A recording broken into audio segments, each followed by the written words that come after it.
There comes a moment in every fighter's life when noise doesn't move them anymore.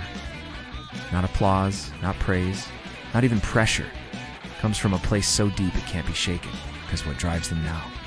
This is the power of desire, not the shallow kind that fades when it gets hard, but the kind that burns, bleeds, and builds in silence. You ever notice something about the gazelle? It runs only when it's being chased. The lion doesn't need a reason. It wakes up hungry. It moves with purpose. And that's the difference between the average and the unstoppable. If your motivation depends on someone watching, chasing, or rewarding you, you're not built for the storm. But if your fuel comes from inside, if your why burns through the darkness, then no one can stop what you're becoming. The reason some people never rise isn't lack of talent. It's lack of character. You're not lazy because you're weak. You're tired because you haven't connected with your reason. That reason that makes you say no to the alarm, no to comfort, no to quitting, even when every part of you is screaming to stop. So I ask you, what's your reason? What's your why? Because when the pain hits, when no one believes, only that reason will carry you through. People ask, what do I do when I've done everything and nothing is working? You don't give up. You don't cry. You dig deeper. You change your mindset from, I hope it happens, to I will make it happen.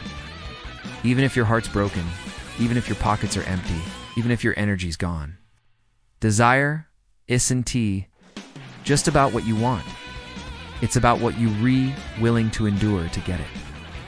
You don't become great when it's easy. You become great when it's hell, and you show up anyway. This isn't about talent. It's about fire. Because when you've got that kind of fire inside you, you don't hit snooze. You don't delay. You don't wait for the right mood. You move even when everything in you says stop. The ones who win don't feel ready. They just decide. They decide they're done living below their potential. They conclude that the agony of remaining motionless outweighs the anxiety of getting up. Once that decision is made, they change their destiny.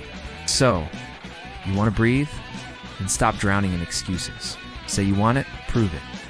Not to me, not to them, to yourself. Because that is when it starts, when you're exhausted, broke, and finished. That's when true fighters rise, not when it's easy.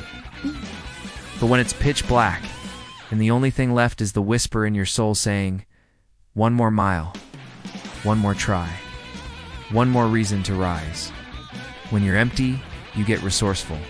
When you're cornered, you find power that never existed before. So I ask you again, not what do you want, but what will you do now? Will you let the fire inside die quietly, or will you rise like the quiet warrior you were born to be? You've got one shot, one life, one fire. Use it. If this message struck a nerve, if it felt like I spoke to the part of you that refuses to quit, tap the bell. Subscribe to MindWisdom. Not for hype, but for clarity, strength, and the unbreakable reminder. You were never ordinary.